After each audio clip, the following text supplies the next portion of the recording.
पहुंच ही जाता है। लेकिन यहाँ का नजारा भी बिल्कुल वैसा ही था, पूरी तरह से सुनसान। सड़कों पर एक अजीब सा और डरावना सन्नाटा पसरा हुआ था। जब वो बीच के इलाके में पहुंचा तो उसे बस इक्का दुक्का ज़ॉम्बी ही दिखे। यहाँ देखकर लग रहा था कि सच में सेना रुकी हुई थी, लेकिन साफ था कि वो भी हार मान चुके थे। जब उसे समझ नहीं आ रहा था कि अब कहा जाए, तभी आसमान से एक हेलीकॉप्टर की आवाज आई। उसने एक बिल्डिंग के शीशे में हेलीकॉप्टर की परछाई देखी। रिक ने तुरंत अपने घोड़े की रफ्तार बढ़ाई और उसी तरफ जाने लगा। वो घोड़ा दौड़ाते हुए आसमान में हेलीकॉप्टर को ही देख रहा था। उसे बिल्कुल भी अंदाजा नहीं था कि आगे क्या होने वाला है। ये नजारा देखकर उसके होश उड़ गए। पूरी सड़क ज़ॉम्बी से भरी पड़ी थी, यहाँ तक कि उसका घोड़ा भी डर गया।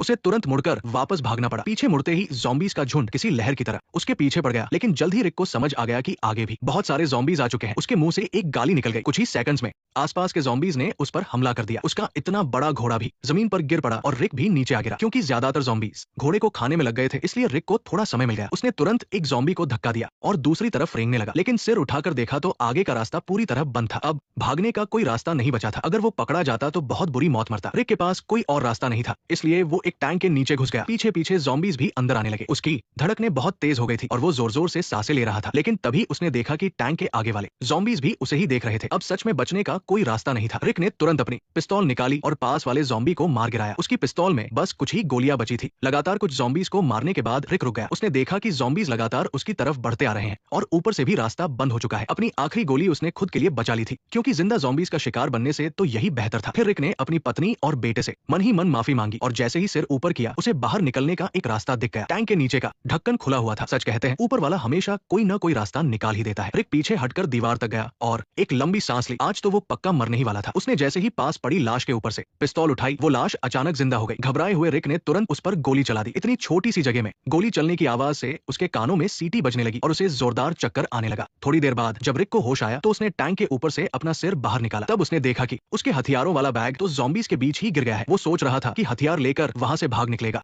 लेकिन अब ये बिल्कुल नामुमकिन था। कुछ ही देर में कई ज़ॉम्बीज टैंक के ऊपर चढ़ने लगे। रिक को हारकर वापस अंदर जाना पड़ा। अब मुसीबत और बढ़ गई थी। ज़ॉम्बीज ने उसे चारों तरफ से घेर लिया था। जब वो सोच ही रहा था कि यहाँ से कैसे बाहर निकले, तभी टैंक के अंदर रखे रेडियो से एक आवाज आई। रिक समझ गया कि शायद बाहर मौजूद कोई इंसान उसकी मदद कर सकता है। उसने तुरंत वॉकी टॉकी उठाया और बात करने लगा। उसने उस आदमी से मदद की भीख मांगी, लेकिन सामने वाले ने कहा कि तुम्हें मेरी नजरों से अपनी हालत देखनी चाहिए, पक्का तुम्हारे होश उड़ जाएंगे। और सच में ऐसा ही था। अगर कोई बाहर से रिक की हालत देखता तो उसे साफ पता चलता कि उसके बचने की कोई उम्मीद नहीं है। उस आदमी ने आगे कहा, टैंक के दाईं तरफ वाली सड़क पर इतने ज़ॉम्बीज नहीं है। इससे पहले कि वो कुछ समझ पाए, दौड़कर गली की तरफ आ जाओ। वहाँ एक छोटा रास्ता है, मैं वहाँ तुम्हारा इंतजार कर रहा हूँ। शायद तुम्हारे पास बचने का एक मौका है। रिक ने भी देरी नहीं की। उस मरे हुए सैनिक की पिस्तौल में अभी कुछ गोलियां बची थी और उसे एक ग्रेनेड भी मिल गया। साथ ही उसे एक छोटी कुल्हाड़ी भी मिल गई। बस फिर क्या था, रिक ने लंबी सांस ली और पूरी ताकत से ऊपर का ढक्कन खोल दिया। टैंक के ऊपर एक ज़ॉम्बी खड़ा था। रिक ने एक ही झटके में उसका काम तमाम कर दिया। फिर वो सीधे सड़क पर कूद गया। इस झटके से उसकी चोट का दर्द बढ़ गया, लेकिन